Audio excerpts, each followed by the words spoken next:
Estreia hoje Papo Elevado, um podcast que vai dar o que falar e você será sempre o nosso convidado.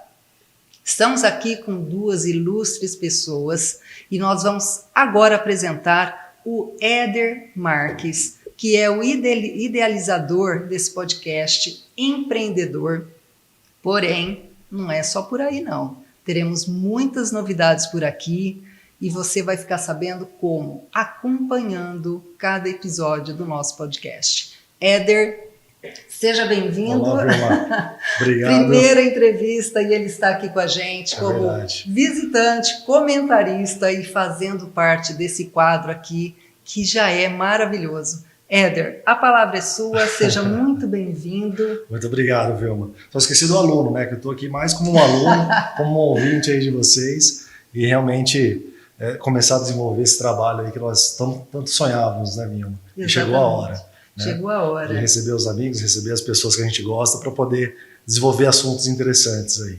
Exatamente. E hoje estamos aqui como se fosse na mesa de casa, na cozinha, ali no fundo de casa, né? Como se diz, tomando um café com a avó.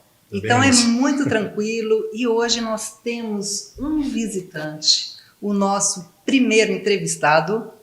Porém, a gente fala entrevistado porque é o sentido do podcast. Mas aqui, o que nós queremos? Um bate-papo para que você que está nos assistindo conheça o trabalho desse profissional, conheça a carreira, conheça ele como pessoa. Para quê? Porque esse network, esse bate-papo é justamente para isso, para enaltecer a pessoa e o que ela faz. Então, seja muito bem-vindo aqui com a gente, o doutor, o querido Paulo Yunis. A palavra é sua, se apresente, que depois nós temos aqui, um checklist aqui, é quase uma prova da OAB, tá?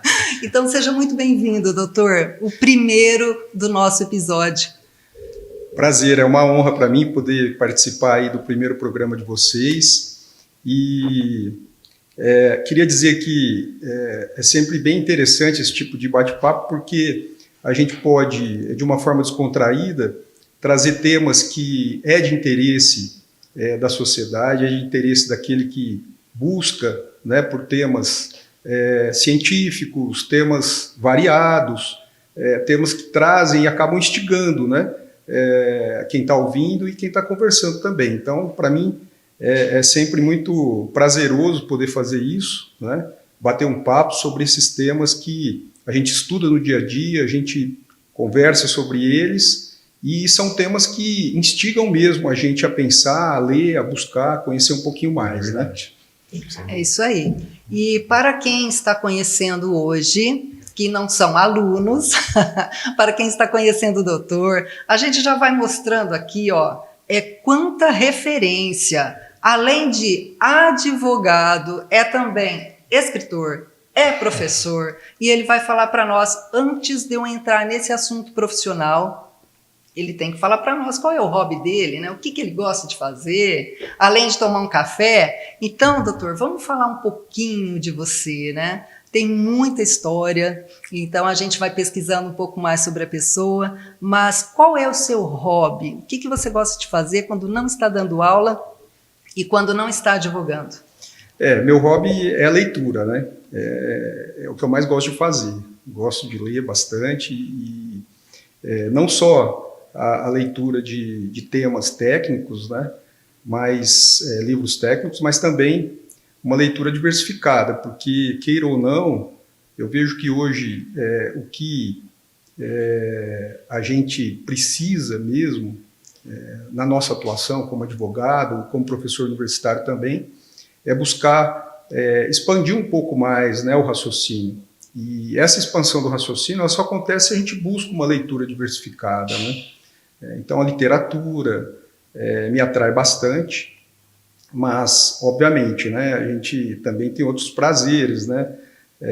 Estar com os filhos, né, com a família, e também gosto muito de séries, vídeos, filmes, né? Então é um hobby que a gente acaba desenvolvendo, né? E eu acho que é super importante, né, você ter um hobby, né? Porque você acaba fugindo um pouquinho daquele dia a dia, né, que muitas vezes é maçante, o trabalho exige muito da gente, né? Hoje a atuação do profissional de advocacia é bastante pesada, porque são vários ramos de atuação na advocacia, e ainda que a gente se especialize cada vez mais, a gente precisa ter um conhecimento, pelo menos superficial, né, da maioria dos ramos do direito, para a gente poder instruir bem o cliente, para a gente poder desenvolver bem uma peça, né, e mais do que isso, né, desenvolver teses de defesa, né. Isso é super importante na advocacia. Então, a criatividade é uma característica importante do advogado hoje, né? Coisa que, há tempos atrás, acredito que não se valorizava tanto, mas a criatividade é super importante. Excepcional. E você, Éder, também tem um hobby? O que você gosta? É aquela velha história, né? Primeiro a gente faz tudo que a gente precisa fazer para depois fazer um pouquinho do que gosta. Então acho que todo mundo tem que ter isso, com certeza. Exato. É a famosa válvula de escape, né, doutor? Então, sem dúvida. Senão fica doido, né? Exato. Tem uns que gostam de pescar, né? Exatamente. Mas eu também, quando eu tenho um tempo livre, eu gosto de ficar em casa, ficar em família, né, curtir um pouco as coisas ali do lar.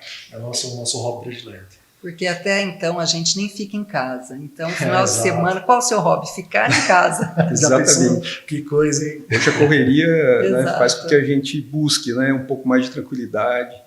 Exatamente, exatamente. Bacana. Então, doutor, sabemos que é mestre, que tem essa inspiração, né, dessa edição aqui, ó, de 2016, Direito Penal Médico, Ensaio sobre a Culpa.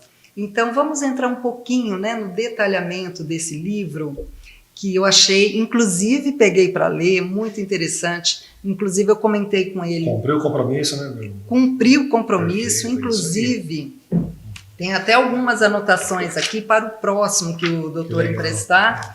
Então, aqui, ó, um resumo do pai dele, que ele fez uma dedicação. Então, já fui lá, pesquisei, que aqui também é o tema que a gente vai fazer um comentário. E para que todos também tenham essa inspiração. Mesmo sendo professor, advogado, e ainda tem tempo para se inspirar em escrever o livro. Inclusive, ele falou que vai atualizar isso aqui. Fala para nós, doutor, como que nasceu a inspiração ou foi necessário para a sua carreira escrever esse livro aqui, que realmente tem muita qualidade, um tema muito ainda em evidência. O que o doutor fala para nós?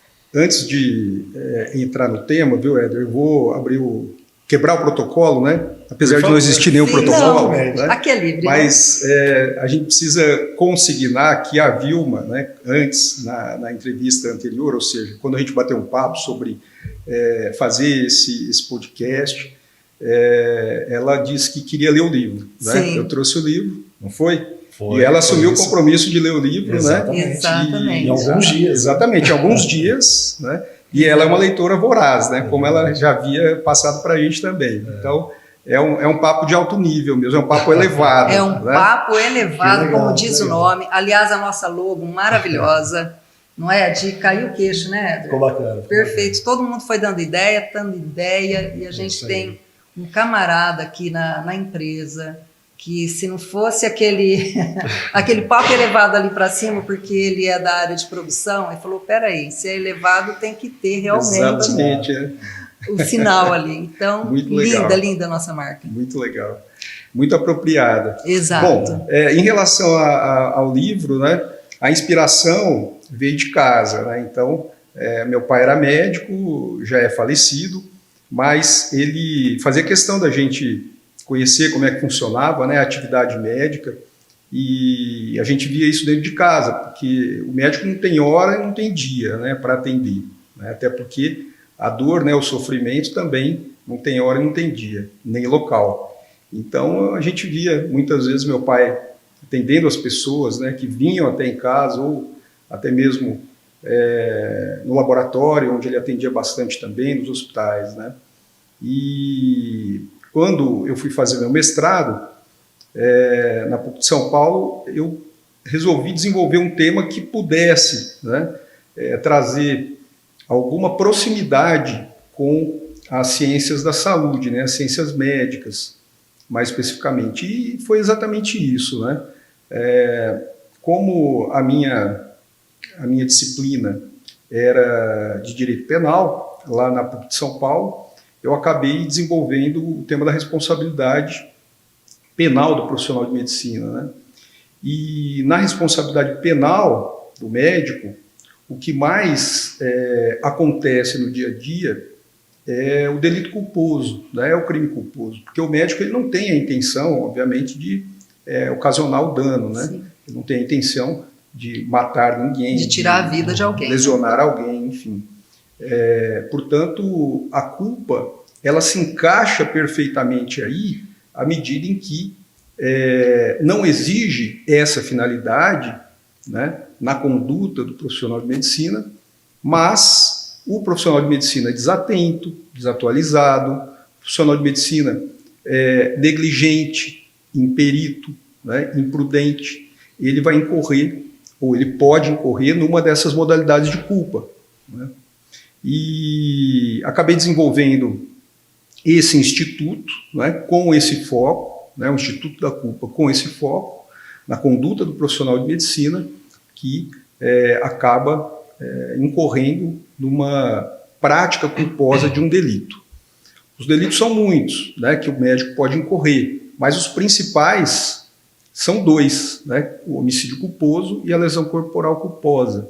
Então, em decorrência de uma má prática médica, né, em razão de uma imperícia, negligência ou imprudência, aquele paciente pode ficar, de alguma forma, paralisado, ele pode vir a ficar acamado, ele pode sofrer uma parada cardiorrespiratória, enfim, né, dependendo do procedimento que foi realizado, isso pode acontecer. Então, aí nesse livro eu desenvolvo uma parte histórica bem interessante, porque o profissional de medicina, ele já de há muito tempo, não é um dos profissionais mais requisitados na vida em sociedade, né? Porque todos nós um dia sentimos algum tipo de dor, temos algum tipo de problema, né? E a ciência, ela exige muito, né, desse profissional, à medida em que ele precisa estar sempre bem atualizado, ele precisa conhecer profundamente o indivíduo, né? Porque quando a gente fala, por exemplo, em bioética, em biodireito, a gente fala em uma aproximação desse profissional com uma visão não apenas científica, mas uma visão humanística, né? Uma visão que respeite a autonomia do paciente, né? Uma visão que exige desse profissional uma proximidade tamanha que ele acabe ultrapassando os limites da própria ciência, né? E consiga compreender o indivíduo de uma forma mais plural. E nos dias de hoje a gente vem sentindo, né, essa dificuldade muitas vezes, né, por parte de alguns profissionais da medicina, porque o volume é muito grande, a relação médico-paciente ela sofre interferências bastante profundas, né, como por exemplo os planos de saúde, né, que acabam regulando essa relação de alguma forma, e esse médico muitas vezes ele se afasta dessas características, né, e isso acaba gerando alguns problemas, né? Isso acaba exigindo que o profissional do direito consiga visualizar e compreender isso a ponto de poder, de alguma forma, evitar maiores problemas, né? Então, uma atuação preventiva do profissional do direito é muito importante isso, junto às clínicas, aos hospitais, junto aos médicos, né? E profissionais da saúde como um todo. Entendi. Mas basicamente seria isso. Então, eu desenvolvi uma parte histórica e depois adentrei ao tema especificamente, analisando estes dois delitos, né, na sua forma culposa, e chegando a algumas conclusões, né, que são importantes para que o profissional de medicina, mas também, né, o advogado, principalmente, os profissionais do direito como um todo, consigam compreender que, apesar de ser, e é efetivamente possível, esse tipo de comportamento acontecer, né, nessa relação médico-paciente, é preciso que se analise com muito cuidado, não é? Porque nem sempre vai caracterizar esse dano, não é? Um erro. Não é? Aliás, recentemente, a Escola de Cirurgiões pediu para que fosse modificada essa rubrica, né, que é erro médico, né, e de fato foi modificada, mas os tribunais ainda não atualizaram, né, no seu sistema, porque é bastante pejorativo, né, à medida em que, como eu disse, nem sempre a conduta ou a má prática ela vai acarretar um erro médico, né? Pode ser que acarrete, mas a gente pode falar em uma iatrogenia também, que é a conduta do profissional de medicina dentro da literatura médica, que acaba, e esse paciente acaba sofrendo um dano, mas, né, esse dano não pode ser computado na conduta do profissional, porque a medicina ainda, né, tem uma característica muito importante, que é a prática do imponderável, né? Exato, então, exato. Doutor. Nem todo medicamento vai fazer o mesmo efeito, né? Nem todo procedimento vai gerar o mesmo resultado, né? Até porque cada um, né, tem o seu problema de saúde, ou cada um tem a sua imunidade. Eu acredito que conforme também está o estado de saúde daquela pessoa, vai ter uma resposta, né, favorável ou não. Agora, o que é interessante aqui para nós, Éder, é que o doutor escolheu um tema muito pertinente e o pai dele é médico. Então, essa escolha pela medicina, pelo direito penal médico, faz jus porque o seu pai era médico, ou ali no caminhar, realmente foi interessante essa tese. E qual essa paixão, né? Direito, sabemos que seu pai é médico e o doutor seguiu para o direito. Então, até na nossa conversa, né, eu poderia ter sido médico, porém escolheu o ramo do direito. E justamente esse livro, né, Direito Penal Médico, eu vi aqui na dedicatória que o seu pai está aqui. É muito emocionante quando a gente vê essa dedicação, porque a gente sente o amor, o carinho, até nas palavras. Se a gente tivesse que falar, olha, sentir o tom das palavras, então a gente vê que realmente é uma dedicação muito amorosa. E essa correlação, direito e medicina, vem justamente pelo fato do seu pai ter sido médico e o doutor achou interessante caminhar para esse lado. Conta para nós um pouquinho dessa correlação, né? Medicina e direito. Eu acho que é meio que automático, né? A gente, quando vivencia, né, essa atmosfera dentro de hospital, dentro de clínicas, né, laboratório, etc., a gente acaba se contagiando um pouco, né? Porque, queira ou não, a medicina ela ainda tem um ar de curandeiro, né? Sim, tem um ar assim meio enigmático. Sim, sim. Inclusive é citado no livro, né? Isso. Lá no prefácio. No início. Iniciou bastante sobre isso. Exatamente. Isso acaba atraindo a gente, né? Principalmente o adolescente, né? A criança, ela enxerga aquilo como... ela enxerga o médico, né? O profissional de medicina, como uma pessoa que consegue resolver problemas, mago, né?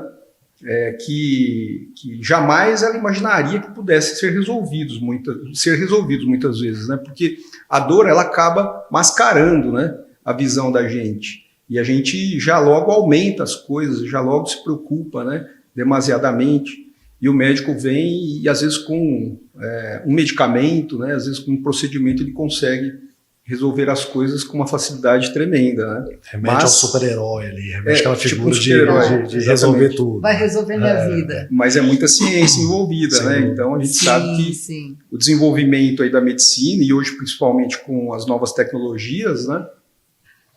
Isso acabou estreitando ainda mais, né, as duas ciências, à medida em que tudo gera responsabilidade, né? E hoje a gente vê um desenvolvimento bastante intenso das cirurgias robóticas, né? Ontem mesmo eu estava lendo uma reportagem do primeiro hospital na China feito inteiramente com inteligência artificial, atendimento 100% inteligência artificial, né? Então você vai chegar no hospital e vai ser atendido né? Por robôs. Por robôs. O médico está lá do outro lado da câmera, mexendo ali virtualmente, mas a mão do robô está fazendo exatamente o movimento do médico. Seria isso, doutor? Basicamente isso, mas a tendência é que o médico nem esteja mais né, atrás da máquina. Poxa, né, que medo. Da máquina. Então, Que medo. Isso assim, parece algo futurista, né, mas está muito próximo de acontecer. Né? E o direito nisso, doutor? Uma situação dessa, por exemplo? Exato. Como vai funcionar? Isso vai exigir direito cada vez médico, mais, né, do direito, porque... Vai exigir muito mais, né, doutor? Muito mais, porque se a gente levar em consideração que a culpa, né, ela exige uma pessoalidade, ou seja, a culpa é uma característica do indivíduo, né, do ser humano. Né? Do ser humano. Então você só atribui culpa àquele que tenha condições, né, de realizar uma conduta, que pode ser ativa ou omissiva, né, inobserva um dever de cuidado objetivo, havendo previsibilidade para que o dano possa acontecer, aí sim você consegue atribuir a culpa. Né? Mas isso a gente já vê em outras áreas, por exemplo, carros automatizados, né? Já é uma realidade. Sim. Então um veículo automatizado, ele não tem um ser humano por trás mais, é a inteligência artificial que desenvolve, né, aquela atividade. Então, como é que fica a responsabilidade, né, nesse ponto? Então, novas teorias vão ter que surgir, né, para que deem conta de alcançar essas novas relações. Né? E isso é bastante complicado. Na bioética, por exemplo, né, que é um campo de estudo que aproxima bastante, né, o direito e a medicina, principalmente, na área da saúde, a gente já encontra temas que vêm, de alguma forma, desafiando, né, a inteligência humana. Então, por exemplo, uma jovem de 25 anos, com síndrome de Down, ela procura um cirurgião plástico para fazer uma cirurgia para, de alguma forma, mascarar ou esconder, né, traços que a síndrome de Down né, tem como característicos. Que são os olhinhos, né? Exatamente.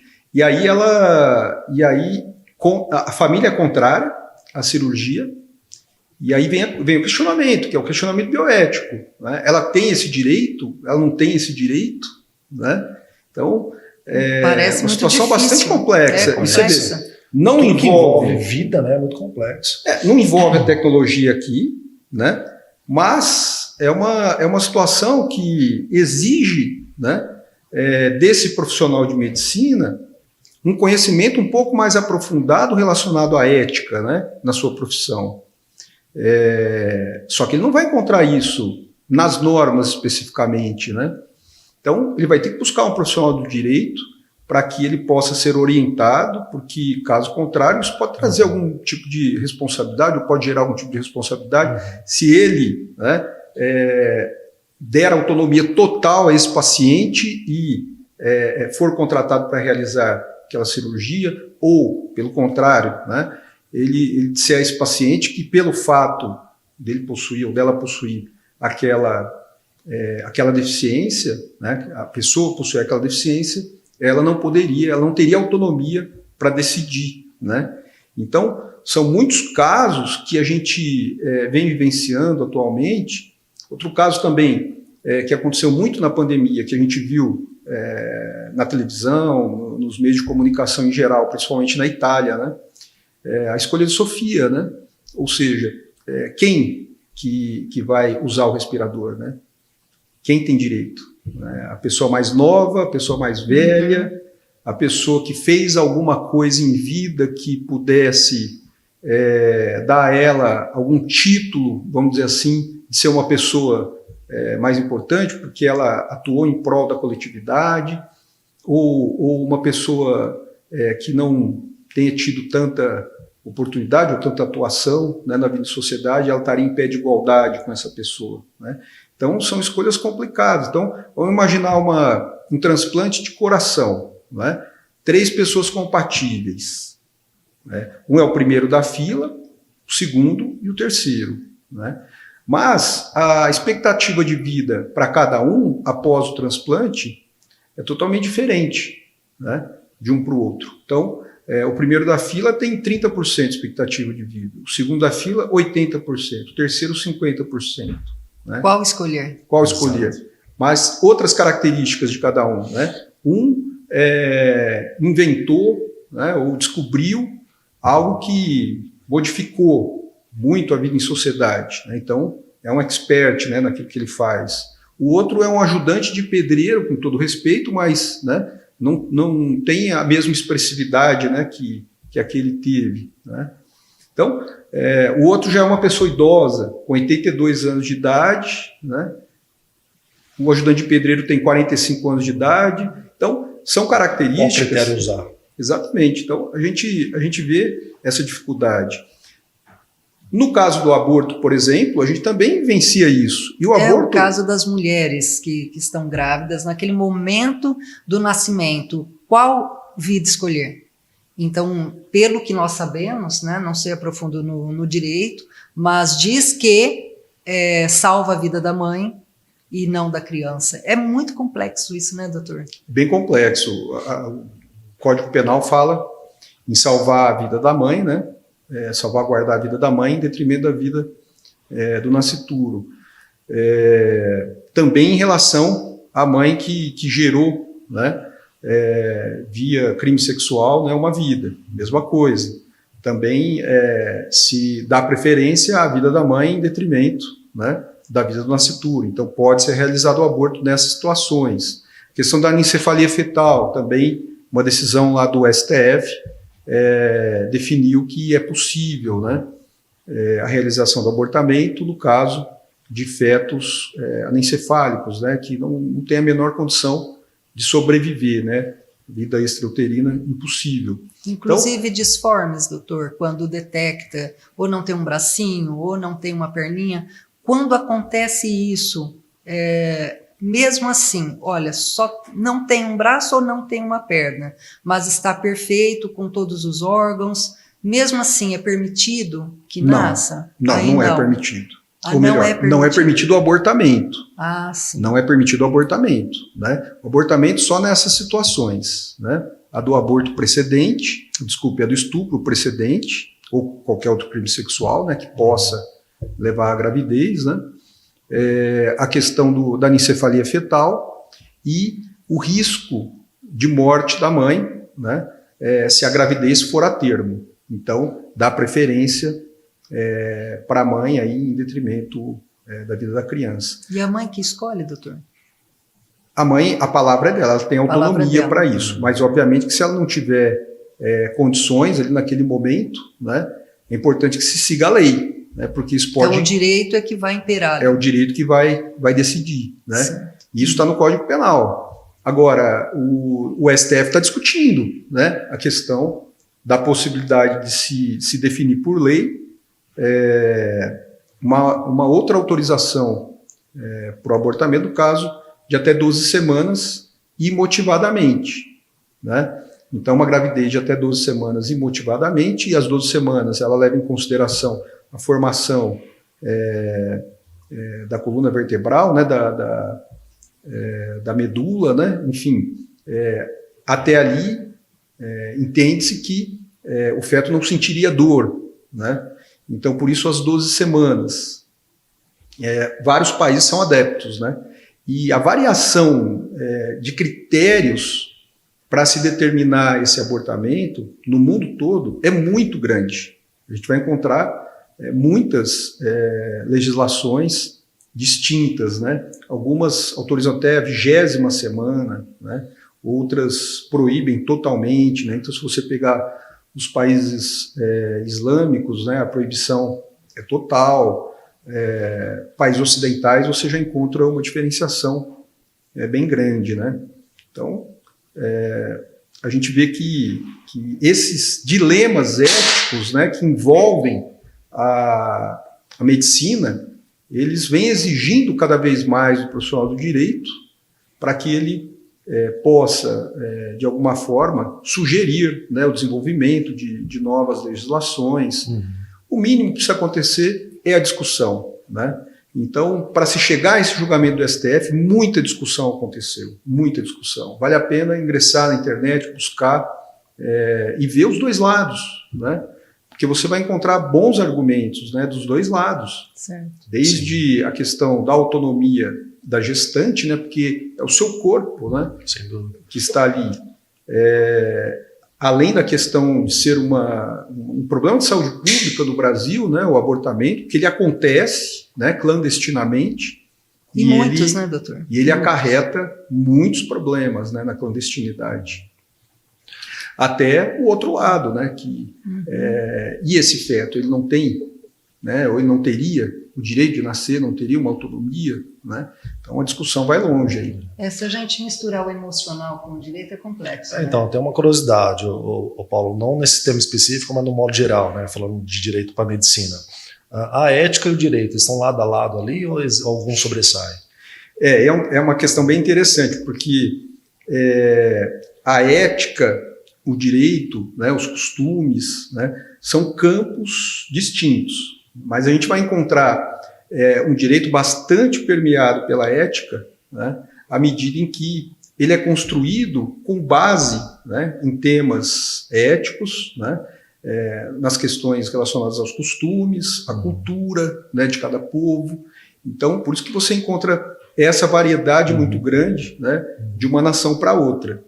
Mas buscar uma independência total entre os temas éticos e os temas jurídicos, você não vai conseguir, né? Só em relação a alguns temas bastante específicos, né? Então, há sim uma área de intersecção entre questões éticas e questões jurídicas, e a gente vivencia isso. Isso gera uma dificuldade muito grande, né, para o profissional de direito, na hora de decidir, na hora de construir a norma, né? Então, por exemplo, um tema bastante recorrente, né, no Brasil, pena de morte. Né? Como é que você vai definir, né, uma pena de morte num país que há uma diversidade religiosa enorme, não é? E imagine só se, porventura, o Congresso Nacional defina a pena de morte para alguns delitos, o primeiro caso que chegar, né, no corredor da morte. Imagina o que vai acontecer na semana anterior, no mês anterior, né, ou meses anteriores, a esse indivíduo ir para a cadeira elétrica ou para a morte por meio de um armamento, né, porque a pena de morte existe no Brasil, ela existe. Ela está prevista no Código Penal Militar para casos específicos, né, são crimes militares próprios, e o meio de execução está no Código de Processo Penal Militar, que é por meio de fuzilamento. Só o né? militar, doutor? Só o militar. Né? Então são crimes específicos, né? Crimes próprios que a gente diz que só o militar pode cometer no exercício da função, né? Portanto existe. Mas a gente não tem conhecimento e a gente não de tem nenhum caso. histórico, né? Então, disso. Veja se isso vem para a legislação comum, né, em alguns crimes específicos, e eu não tenho dúvida que se fizesse um referendo hoje, né, com a população, questionando se é favorável ou não a pena de morte, eu não tenho dúvida que ganharia, de longe, né?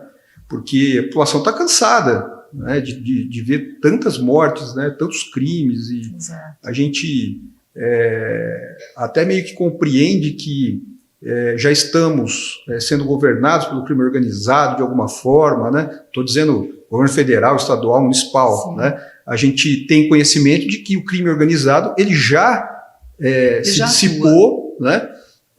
Nas instituições, ele já está dentro das instituições, né, constituídas, aí trazidas pela nossa Constituição Federal. E isso gera bastante medo, né? A gente fica muito preocupado com isso. Então, essa insegurança nossa é que está levando, obviamente, a população que é leiga, né, a decisões mais extremas, né? Então, uma delas é essa. Se fizer um referendo, né, não tenho dúvida que passaria aí a pena de morte com largueza, né? Com certeza. Então, a gente fica preocupado. E, doutor, qual é a base do direito médico? E o que o senhor diz para nós, né? Um breve relato para que todos possam entender. Então, sobre o direito médico, qual é a base do direito? A base do direito médico que sustenta essa relação entre o direito e a medicina é a relação médico-paciente, né? Ela é que faz com que o médico, agindo com ética, né, consiga atuar e, sem dúvida alguma, tenha respeitado os seus direitos. Né? Porque ali no Código de Ética Médica, a gente vai encontrar normas deontológicas e normas disseológicas. Né? As normas deontológicas são os direitos do paciente, basicamente, né? Aquilo que o médico não pode realizar. Né? Então, seriam infrações que o médico cometeria. Por exemplo, o sigilo, né, na relação médico-paciente é um tema bastante sensível, né, na medicina, porque se a relação médico-paciente é a base do direito médico, o sigilo é a base da relação médico-paciente. Né? Como é que você vai ao médico sabendo que, saindo dali, o médico vai dizer o que você tem, né? Então, vai divulgar aquela doença ou aquele problema que você possui, né? Então, o sigilo, ele tem um capítulo próprio no Código de Ética Médica. E se o médico desrespeita esse sigilo, né, ele é passível de uma responsabilidade de ordem ética, mas também de ordem criminal e também de ordem civil, né? O paciente buscando uma indenização. E esse é um tema bastante caro, né, para quem atua na área, porque, voltando um pouquinho na questão do aborto, por exemplo, né, que o que veio acontecendo de uns tempos para cá foi alguns médicos entendendo que ele estaria agindo de forma legítima, levou ao conhecimento da polícia pacientes, né, que chegaram ao seu consultório já tendo tomado algum medicamento para realizar o autoaborto. E aí, essa paciente, ela precisou de cuidados médicos, né, porque ela não tinha conhecimento de como tomava aquilo, enfim, né, o abortamento aconteceu, o médico, depois de fazer o atendimento, foi até a polícia e levou ao conhecimento da polícia, porque o autoaborto é crime no Brasil ainda. Né? Então, não só o aborto provocado por terceiro, mas o aborto provocado pela própria gestante, né, caracteriza crime no Brasil. Até porque, doutor, nesse caso aí, entraria na responsabilidade do profissional médico, então, esse cuidado que ele teve de levar ao conhecimento do policial, entra nessa responsabilidade dele? Sem dúvida. Né? Então, aqui a gente consegue enxergar que nessa relação médico-paciente, o sigilo é absoluto. Né? Obviamente que há alguma possibilidade de quebra de sigilo. Né? Então, por exemplo, um paciente HIV positivo, né, que tem um relacionamento, né, com uma pessoa que não positivou. Né? Então, o médico, ele, por uma recomendação do próprio Conselho Federal de Medicina, ele tem que orientar esse paciente a abrir o jogo com o seu parceiro, né, para que esse parceiro não corra o risco de adquirir, né, de ser contaminado de alguma forma. Não fazendo isso, o médico precisa se posicionar. Né? Então, quando é uma situação de força maior, né, de caso fortuito, enfim, uma situação que possa o sigilo provocar mais dano do que, não é, a abertura daquele segredo, né? Então, o médico tem que se posicionar também. Interferindo na vida e no direito da outra. Exato. E também pode ser que a coletividade esteja em risco de alguma forma, né? Então é importante que o médico conheça bem como é que funciona essa norma, o alcance dessa norma, né? E o direito à interpretação. Né? Por isso que é sempre interessante que o profissional de medicina busque o advogado para saber como é que vem sendo interpretada essa norma junto ao seu próprio conselho de classe, né? Como é que os conselhos regionais de medicina vêm interpretando essa norma? Doutor, eu sou ginecologista e sempre tem algum paciente que chega aqui, né, alguma paciente que acaba realizando o abortamento, e eu queria saber como é que eu devo agir, né? Comunico a minha entidade de classe, não comunico a polícia, não comunico, né? Muitas vezes dentro de um hospital, né? O hospital já tem um corpo jurídico muitas vezes, né? Na maioria das vezes tem um corpo jurídico formado, ou pelo menos tem algum profissional, dependendo do tamanho do hospital, que é consultado, né? Então, esse campo consultivo, né, preventivo é super importante, porque o hospital vive praticamente de protocolos, né?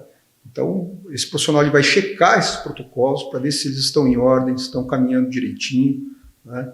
O que está ocasionando alguma dúvida, algum atraso, né?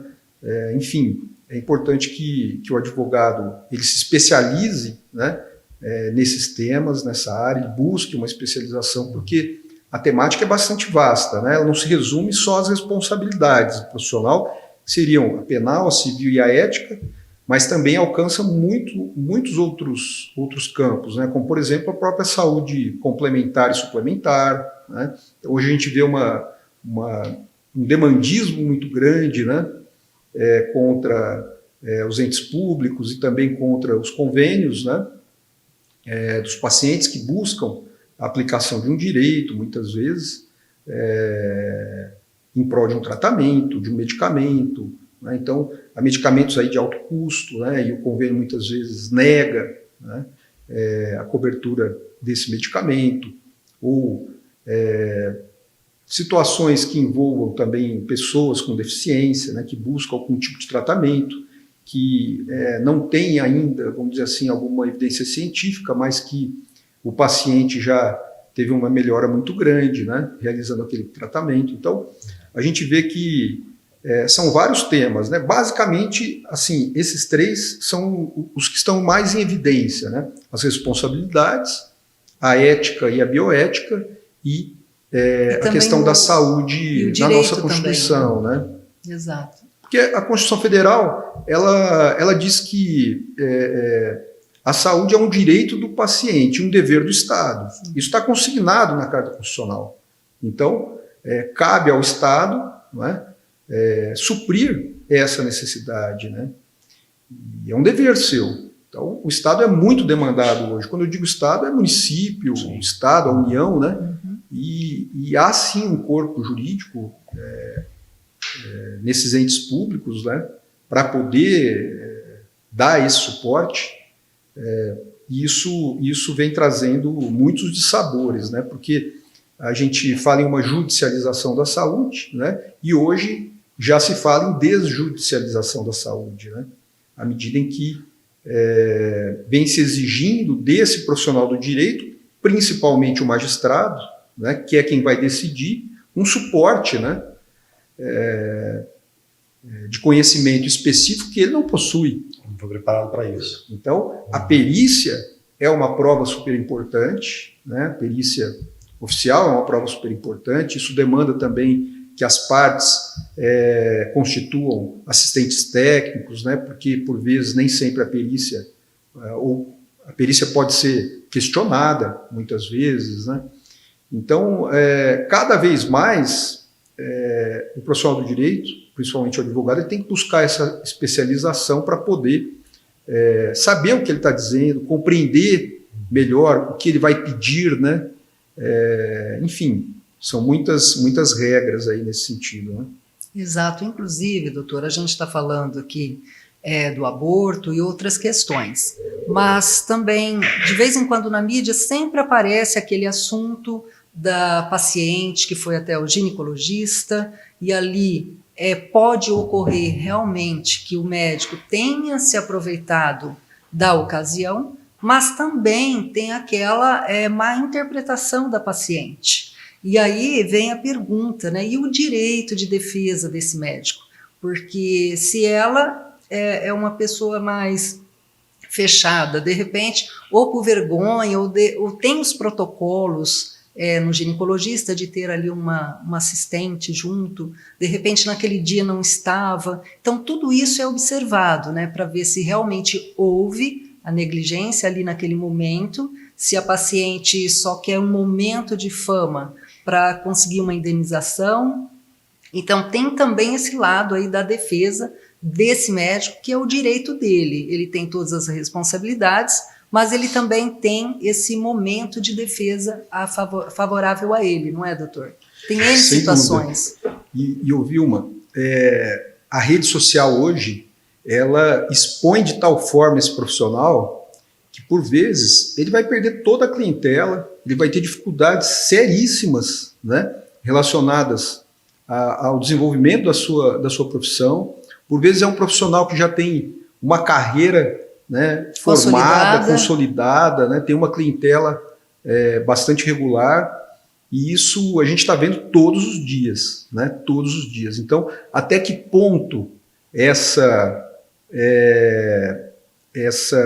visualização, né, essa divulgação na rede social, ela é benéfica, ela não é benéfica, né, para a sociedade. Então a gente tem aquela ideia de que, não, se o indivíduo cometeu um crime, né, a gente tem que saber o nome dele, a gente tem que saber para evitar, né, e para que ele já, de alguma forma, seja punido, vamos dizer assim. Então, a gente hoje está numa sociedade em que a punição, né, ela é desejada por muitos, né, mas uma sociedade que não mede, muitas vezes, a possibilidade desse indivíduo se posicionar, se defender, né, dizer o que de fato aconteceu na sua visão, né, pelo menos num primeiro momento.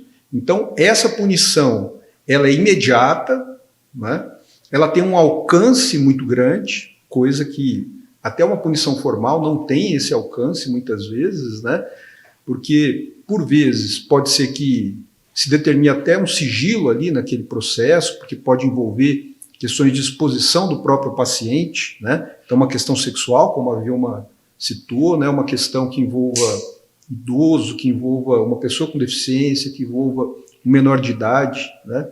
Então, é preciso tomar muito cuidado com isso, porque os efeitos, né, as consequências são muito drásticas, mas é uma realidade também, porque como qualquer outra relação, né, isso acaba exigindo algum tipo de aperfeiçoamento.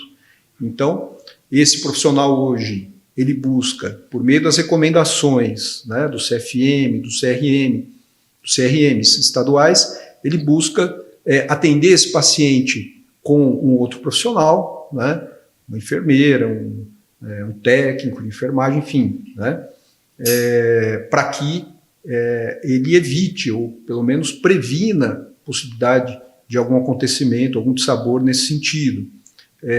Hoje se fala muito em o próprio paciente gravar a consulta, né, filmar a consulta.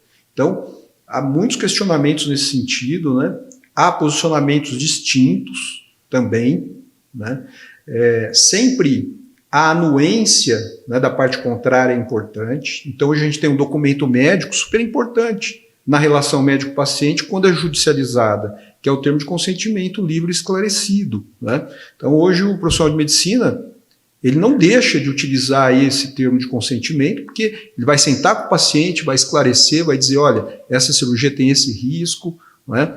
Assim, assim, assado. Você concorda com isso? Né? Então, é super importante que o médico individualize esse relacionamento, de tal forma que amanhã ele consiga ter algum subsídio de prova que possa respaldar o seu posicionamento, né, os seus argumentos, a sua defesa. Maravilha, doutor. Esses assuntos, né, eles são bastante importantes e esclarecedores, porque cada dia tem uma novidade, tanto na internet como na televisão, e essa abordagem que o doutor está explicando, então, é muito relevante, porque a pessoa não pode, no calor da emoção, ir acreditando naquilo que está vendo. Então, peraí, vamos analisar as duas partes. Então, se for pela emoção, a gente vai defender aquela que está, ou aquele que está se colocando como um coitado naquele momento, não é? Mas tem que realmente ter as duas partes, né, doutor? Tudo ser analisado e no calor da emoção não ir julgando sem saber realmente o que aconteceu. E o advogado, né, como dizem, ele é o primeiro juiz da causa, né? Então, ele também não pode se aventurar ou aconselhar o seu cliente a se aventurar de alguma forma, né? Importante que ele tenha em mente, primeiro, a possibilidade de solucionar o conflito extrajudicialmente. Então, isso acontece muito na área médica, né? Então, o paciente procura o médico novamente e fala, ó, doutor, fiz essa cirurgia com você, mas não ficou legal, assim, assado e tal. Eu já procurei um outro profissional, ele disse que houve aqui um equívoco de sua parte, assim, assado e tal. Bom, o médico ele não pode ficar à mercê, né, de uma situação como essa. É lógico que isso é algo que acontece, até de forma corriqueira, muitas vezes, mas o médico tem que ter um suporte jurídico para resolver essa situação. Então, liga para o seu advogado, passa para ele a situação, né? O advogado vai entrar em contato com o cliente ou com o advogado do cliente. Bom, na minha visão aqui, nós temos dois caminhos. Ou vamos discutir em juízo, ou vamos resolver a situação aqui. Às vezes o médico ele prefere resolver a situação, para evitar uma maior exposição, muitas vezes, né? Que é o que a gente estava dizendo, né? A questão da exposição, até numa rede social, enfim, ou em outras mídias, né, mais tradicionais. Então, resolve ali, faz uma negociação, né, que é perfeitamente lícito, coloca no papel, né, e está tudo certo. Então, às vezes pode acontecer, né? O médico também pode errar, né? E nem sempre está num bom dia, né? Enfim, é algo natural. Agora uma outra curiosidade, doutor, você comentou da gravação e tudo mais. É direito de qualquer paciente gravar a consulta, por exemplo? Então... Ou isso gera debate? Uma coisa é você gravar, né? Outra coisa é você gravar com ou sem a anuência. Certo. E outra coisa é você utilizar aquela gravação como matéria de prova, né? Entendi. Então é tudo muito questionável ainda, né? E você vai encontrar julgados os mais distintos possíveis, né? Os mais distintos possíveis. Outro dia eu fui fazer um tratamento dentário e cheguei no consultório do paciente, do dentista, nunca tinha ido nesse dentista, né? E a hora que eu deito ali na cadeira, porque a gente praticamente deita, né, naquela cadeira de dentista, eu olho para cima e tinha uma câmera, né? No cantinho da parede ali, filmando tudo. E então você fala, a gente até dá uma travada, né? Tudo bem, estou só abrindo a boca aqui, né? Mas mesmo assim, né? Não sei. Sim. Assim, não me incomodou, né? Não me incomodou a ponto de falar, doutor, o senhor está gravando, né? Mas não tem que pedir permissão para o paciente, se ele deixa gravar, se não deixa gravar. É o direito, né? da imagem. Direito da imagem também, né? Agora, uma coisa é você gravar, outra coisa é você divulgar também, né? Exato. Utilizar. De repente ali é por segurança. Sim, por isso que hoje tem a Lei de Proteção Geral de Dados, né? LGPD. E a LGPD, ela vai se difundir cada vez mais. E, por sua vez, né, os órgãos fiscalizadores também vão exigir cada vez mais, né? Então, muitas clínicas, hospitais, né, estão tendo que se adaptar à LGPD, né? Porque é a questão do sigilo que está em jogo. Então, hoje não é mais uma relação só médico-paciente. Você vai a uma clínica, você vai conversar com umas de 5 a 10 pessoas antes de você ser atendido ou fazer um exame, muitas vezes, né? Então, tem desde atendente, desde a pessoa que vai fazer um exame anterior, né? Então, por exemplo, você vai num oftalmologista hoje, muitas vezes não é o médico que faz aqueles exames anteriores, né? Pré-consulta, né? Desde aferir uma pressão até um exame no próprio olho, né? Então, assim, ou seja, tem outros profissionais da área da saúde. E a medicina também, ela não funciona se tiver só o médico. Sim. Há necessidade desses outros profissionais, né? Porque eles têm conhecimentos específicos, né? Desses assistentes. E são super importantes, né? E, doutor, já atendeu algum caso bizarro, como aconteceu esses tempos aí na internet, na televisão, daquela senhora idosa que era cuidadora daquele cadeirante, que diz na mídia que ele já estava morto. Casos assim, ou parecido com esses, casos bizarros, o doutor já se deparou? Teve algumas situações, né? Então, principalmente em casas de repouso, né? Então, clínicas de repouso, eu presto assistência em algumas e já aconteceu muita coisa diferente assim, em clínica de repouso, né? Porque muitas vezes o profissional que trabalha ali, né, nem da área da saúde mas é de cuidados de idosos, né? Então ele não tem um diploma de um fisioterapeuta, de um enfermeiro, apesar de que esses profissionais também atuam bastante nessas casas de repouso, né? Uma vez aconteceu um furto de uma senhora que tinha acabado de chegar na casa de repouso. Caramba. E ela tinha muitas joias e ela não largava a caixa de joias, né, dela. Ficava com ela. E ela tinha realmente muitas posses, né? E aí os filhos internaram ela na casa de repouso. Ela tinha Alzheimer, né? e na primeira noite subtraíram tudo, né? E aí me ligaram e falaram, como é que nós vamos resolver isso, né? E eu falei, olha, vamos tentar resolver aqui dentro primeiro, né? Depois a gente vê se é necessário buscar a polícia, né? Para registrar um boletim de ocorrência, tudo. E a gente acabou entrevistando, né? Fui entrevistando um por um daqueles funcionários que estavam aquela noite ali, conversando. E aí chegou em um dos funcionários, ele confessou, né? Acabou confessando, né? E aí a gente pediu para ele devolveu, né? E aí foi feita a rescisão dele, né? Tudo de forma conversada, tudo amigavelmente, né? E deu tudo certo.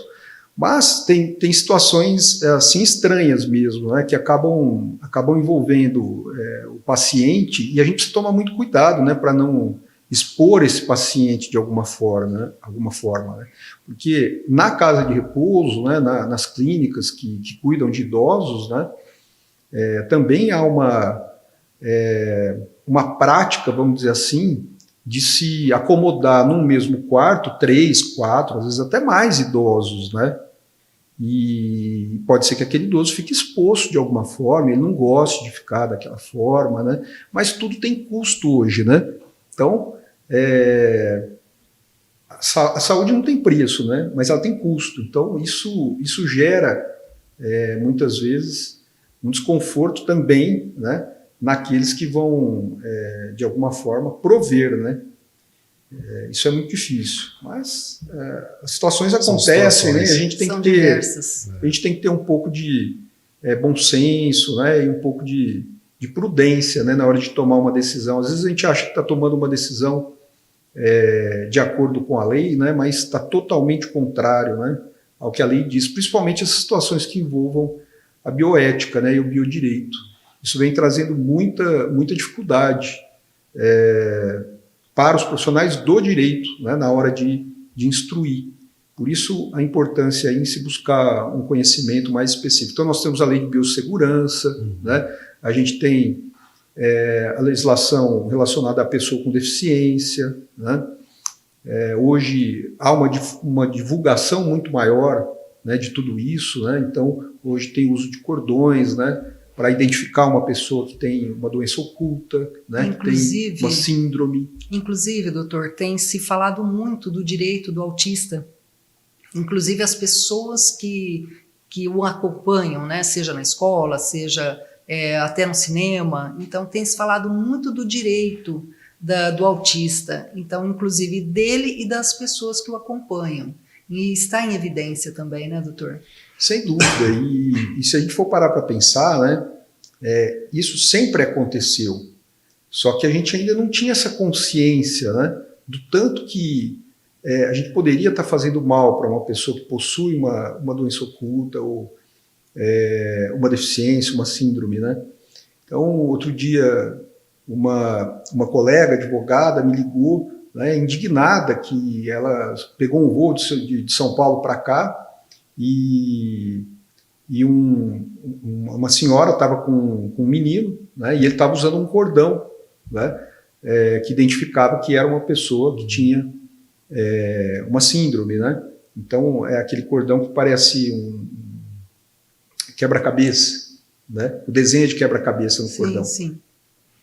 E ela ficou indignada porque essa senhora chegou e disse para a pessoa que estava sentada que aquela poltrona possivelmente era dela, né? E pegou o bilhete e tal. E era uma poltrona bem na frente do avião, né? Certamente era, né? Por causa da síndrome, né? Que a criança possuía, o menino possuía. E ela disse que a pessoa que estava sentada não deu a menor bola, foi até ríspida, disse que não ia levantar dali, né? Por um outro lado, não é? Muitas pessoas não conhecem, não sabem que o uso daquele cordão, né, para identificar, né, aquela síndrome, etc. E tal. Mas, às vezes, até pessoas esclarecidas. Né?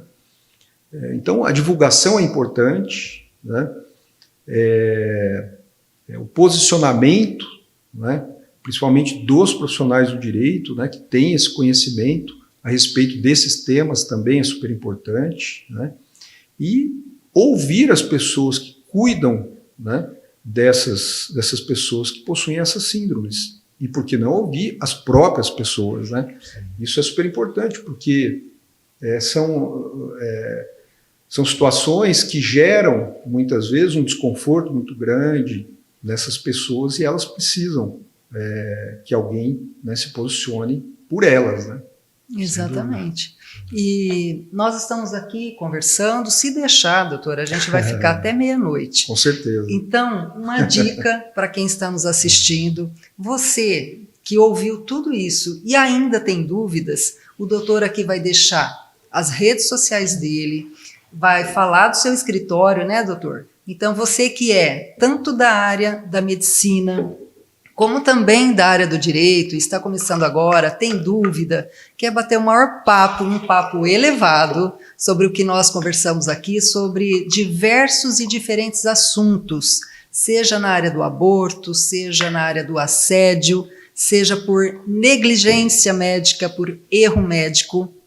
São tantos assuntos que a gente poderia estar abordando aqui e por pouco espaço de tempo, né? A gente não consegue falar tudo. Mas você tem dúvida? Procura o Dr. Paulo. Onde que fica seu escritório, rede social, para que o nosso público possa saber, doutor?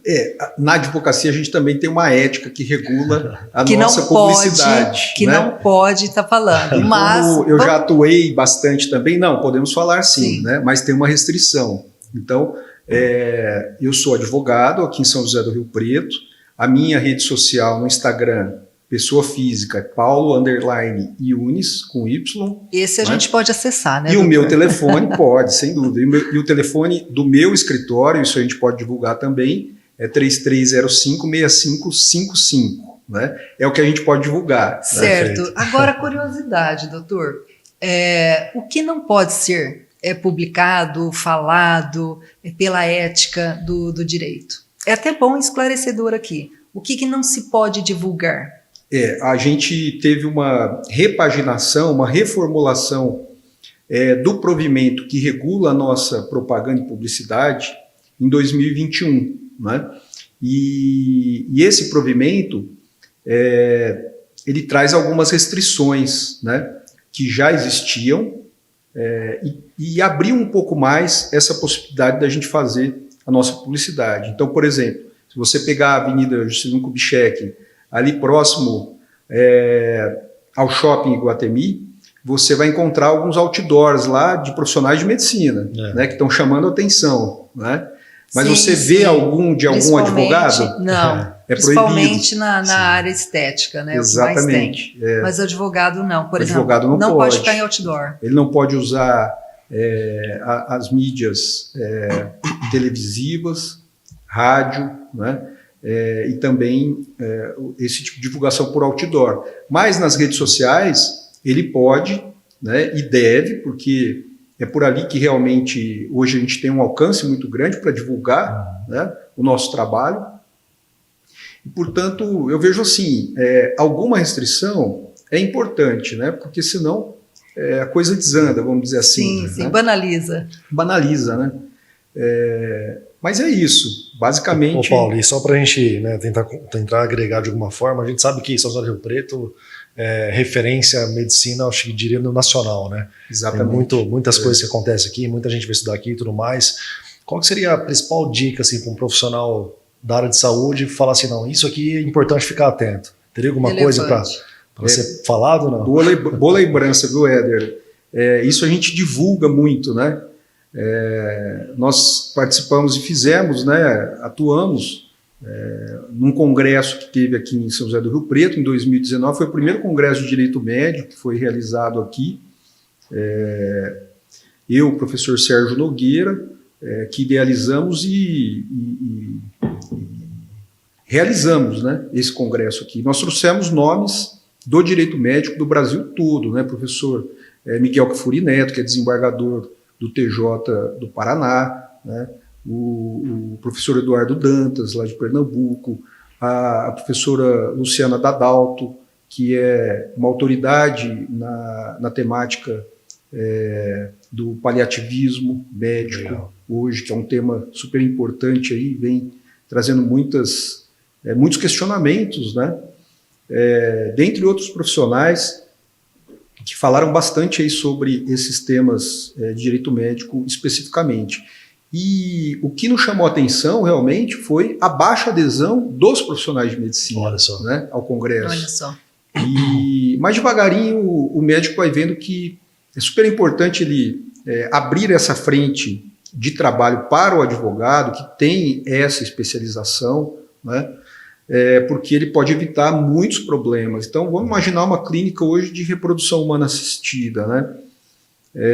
Não tem como você não ter uma orientação jurídica, porque são muitas questões envolvidas, né, relacionadas a esse tipo de atividade, né, essa especialidade médica.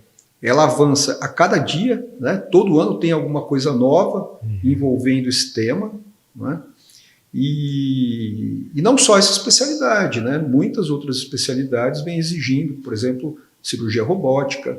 Então, dentro de um hospital, por exemplo, você tem uma gama de especialidades, né, que aquele profissional do direito que vai atuar junto a esse hospital, ele precisa se especializar, precisa conhecer, e mais do que isso, precisa se atualizar, né? Tá certo. Porque senão ele não vai conseguir suprir a demanda. Sem dúvida. Olha, o doutor vai ter que voltar mais vezes aqui, porque são tantos esclarecimentos, principalmente, isso aqui vai ficar para curiosidade, principalmente hoje, né, doutor? Qualquer profissional está fazendo aplicações de botox, aqueles fios que puxa aqui, que puxa ali. Eu viro e mexo, falei, vou fazer. Quando eu falo eu vou fazer, vem uma imagem, a pessoa com a cara deformada. Eu falei assim, bom, são sinais, daí eu caio fora.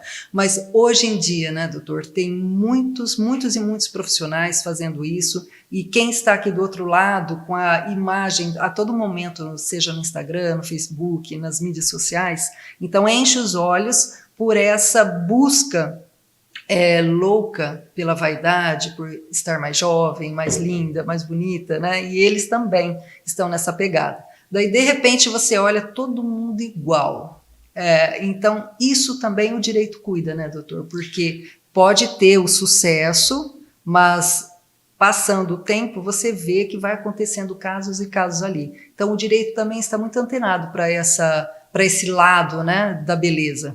Sem dúvida, viu? Você vê que você pensou, né, uma situação que acontece corriqueiramente, né, e a busca desenfreada aí pela beleza, né, por padrões estéticos que a sociedade acaba exigindo, né, eu não sei até que ponto que não teria alguma responsabilidade o próprio paciente, né? Eu escrevi um artigo sobre isso, porque eu atuo em defesa do profissional da saúde, né? Acabei escrevendo um artigo sobre isso, até que ponto que esse paciente não tem responsabilidade, à medida em que é só ele abrir, né, como você mesmo disse, se você estiver numa conversa na sua casa, tomando um café, né, com seu companheiro, com a sua companheira, alguns minutos depois, a hora que você for abrir o Instagram, vai aparecer, né, essa oportunidade para você. Todo mundo sabe disso, né? A inteligência artificial, ela capta e vai jogar ali. Joga na sua cara. Exatamente. E aí, o que acontece? Alegar desconhecimento total, né? Depois na própria televisão, né?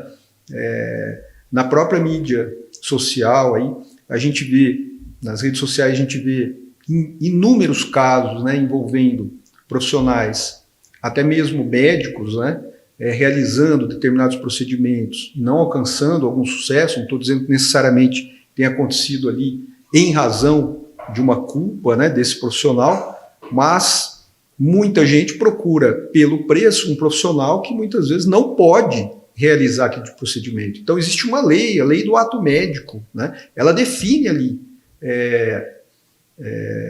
as condutas, né, enfim, os procedimentos que só o profissional de medicina pode realizar. E se é só o profissional, é porque ele tem, né, ele detém conhecimento técnico, né, para poder realizar aquele tipo de procedimento. Então, a gente vê situações que aparecem na rede social e são casos verídicos, né, de pessoas que fazem determinados procedimentos em quartos de hotel, né? E aí, naquele dia, chegam inúmeros pacientes, né, para que seja realizado aquele procedimento, né? a utilização de botox, né? Enfim, questões estéticas mesmo, né? E isso acaba levando o paciente à morte, muitas vezes, ou gerando uma sequela irreversível, né? Então, é super importante que a pessoa, o paciente, né? Ele tente buscar aí, conhecer quem é esse profissional, de alguma forma, né? Para saber se esse profissional está habilitado, não está habilitado, quais são as condições, né? Então, apesar de existir o desconhecimento por parte do paciente, e isso é natural, né, que seja assim, ele precisa se conscientizar, porque é o corpo dele, né? Se ele está buscando realizar um procedimento para adequar, vamos dizer assim, algo que ele não gosta no seu corpo, né, na sua imagem, né? Poxa, será que ele não consegue visualizar que aquilo pode dar errado? Então. E muito pelo contrário, pode ainda piorar aquela questão estética, né? Então, aí ele vai dizer, eu era lindo e não sabia. Pois é. Não é, doutor? Pode acontecer. Olha, foi um prazer imenso recebê-lo aqui. Antes que o doutor vá, nós temos que falar, né, Éder, que esse copo lindo, maravilhoso, com essa logo, gente, isso aqui é só para quem está aqui com a gente, tá? Então, o Dr. Paulo vai levar o seu copo térmico. Aqui, doutor, pode tomar seu chimarrão, seu chá, sua cervejinha, o que quiser, sua água fresca, e sempre vai lembrar da gente com muito carinho. Com certeza. E é o que nós vamos lembrar aqui do doutor pela primeira vez com a gente. E eu tenho plena certeza que esse carinho, essa conexão que o senhor gerou aqui com a gente, não só nós aqui, mas todos que estão aqui nos ouvindo, vai levar para casa. E fica a dica, para que mais assuntos como esse sejam relevantes, a gente tem que estudar, a gente tem que ler, a gente tem que buscar informações realmente precisas, para que no direito, né, é tudo muito esclarecido, não tem meio termo, não é, doutor? Exatamente. Então, somente a literatura é que vai dar maior esclarecimento. Então, fica essa dica maravilhosa de uma pessoa que corre atrás de se informar, é professor. Então, um super abraço aqui, ó, para quem é aluno do doutor e continua dando aula, né, doutor? Bastante. E bastante, não parei até hoje. Então é isso, pessoal. Então fica aqui o nosso caloroso abraço e com essa figura aqui, ó, linda. Não é, doutor? Não é? Muito obrigado. O que você eu tem que a agradeço. dizer? Olha, só quero agradecer também, agradecer até inclusive o aceite do convite de pronto aí, de quando a gente se falou através do nosso amigo, né? Agradecer a todo mundo que apoiou aqui o projeto, apoiou hoje. Derek também, né, nosso super produtor aí. Exato, videomaker, deu uma aula sobre as as gravações. Agradeço mesmo, viu, Paulo? E a casa é sua, tá? Você pode sempre retornar quando quiser. Porque tem muito assunto, é muito assunto para a gente abordar. Depois nós vamos ver aí, ó, as pessoas que querem saber mais. Então a casa é sua, sempre esteja aqui com a gente. O papo foi elevado, não tenho dúvida disso. E queria parabenizá-los aí pela iniciativa. Agradeço. Né? É sempre bom a gente poder trocar ideias, né, de temas que a gente gosta de estudar, de ler. E o mais interessante é quando a gente consegue bater um papo com pessoas que, apesar de não ter o conhecimento específico, né, elas buscam, através do questionamento, né, alguma resposta.